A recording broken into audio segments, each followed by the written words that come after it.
Hi everyone, my name is Nich Delmonico. I am the CEO and co-founder of Strados Labs. And at Strados Labs, we believe in making every breath count. There are over 300 million people worldwide living with airway diseases like asthma. It's the number 3 leading cause of death if you include COPD. And the biggest problem here is that we don't have good ways to monitor and manage this disease. Tamara Mills was diagnosed with asthma at the age of 10.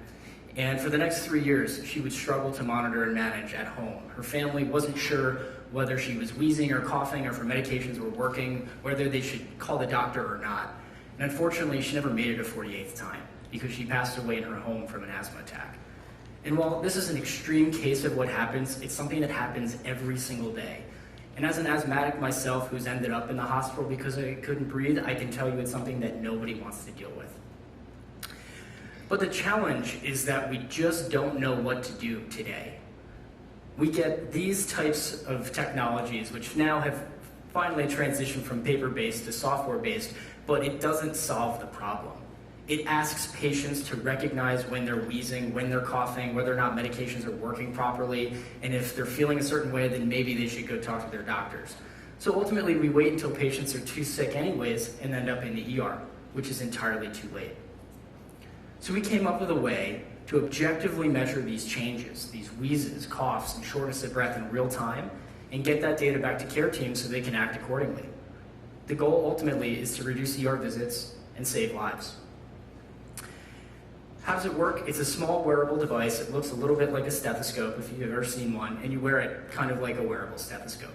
You place it on your chest or back using a medical grade adhesive, sync it to a smartphone, and it goes to the Strados cloud, where we then analyze all of those lung sounds using machine learning methods, including active noise cancellation to remove noise from the environment, and get that data back to care teams. We can then identify changes when a patient's wheezing and coughing and having shortness of breath and getting that back to a care team. This allows us to monitor more effectively outside of a hospital system or an outpatient clinic all the way to the home.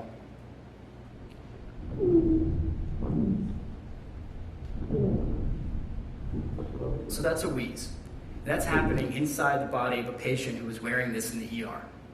We had 55 patients who wore this device in the ER while they were being treated for exacerbated symptoms, and we identified 3 really interesting things. One was we can track improvements of pulmonary function before and after treatment. We were able to identify a better change in pulmonary function using acoustics, meaning the sounds from the patient, than the standard of care, which is a peak flow meter. And we were able to, with over 90% accuracy, identify positively wheezing and coughing in patients according to physician consensus. This is really the stepping stone that allows us to create the world's first wearable stethoscope that will be FDA cleared by Q1 of 2020. The goal here is to avoid ER visits and improve lives, but it also goes a step further. It allows us to get ahead and ultimately detect early and diagnose earlier things like lung cancer, pneumonia, and potentially even exacerbations that can lead to death. And this is something our team has been able to successfully do with other conditions, such as heart failure. My COO and co-founder and our CTO worked together at a company called CardioMEMS, which had the first IoT-enabled cardiac sensor to detect changes in pulmonary pressure from patients at home. And they identified 55% reduction in hospitalizations in those patients.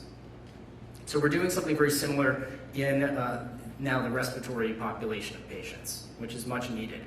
And there's a social impact here as well. When a patient doesn't go to the ER, and a lot of these patients are pediatric asthma patients or low-income patients, that means that they stay in school, which can improve education rates. It also allows them to avoid hospitalizations and save money in their pockets. And our goal as a Good Company Ventures company certified by Good Company is to track our revenue against these social impact metrics. We hope to save $66 million over 5 years with missed school days avoided and $23 million with hospitalizations avoided.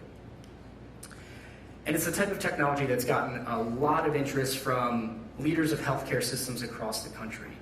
Dr. Rizzo, who's the Chief Medical Officer of the American Lung Association, who sits on our board, is also integrating this at the Christiana Care Health System in Delaware, We have a signed and paid for pilot with Harris County Public Health, one of the largest public health organizations in Texas, to serve their asthma communities, and also working with Dr. Hassan in that ER study I mentioned earlier. This is the type of thing that they're yearning for, to better monitor and manage these underserved patients.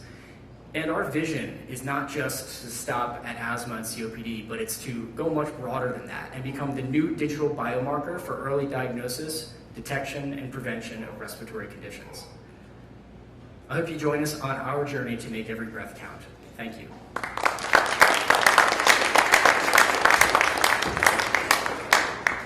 Well, I'm certainly breathing easier.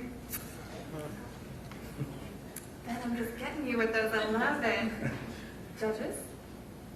I was curious what your sales and go-to-market strategy is. Are you going directly to consumers? Or are you going through insurance, through care providers?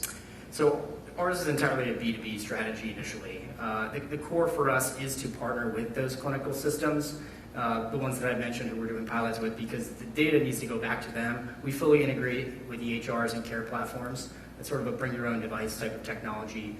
And so that's a really key area for us, because that's the base value add, and we actually focus specifically on the post-hospitalization 30-day window, where rates of rehospitalizations are anywhere between 20 and 35% for these populations of patients, and each hospitalization is over $10,000. So it's really kind of the sweet sauce window for us that ultimately aligns with the health system and the payer incentives. And ultimately, we want to expand this to a home health, over-the-counter type of technology. That will be our probably second or third FDA iteration. Any other questions from the judges? Wonderful. Thank you so much, Nick. Thanks.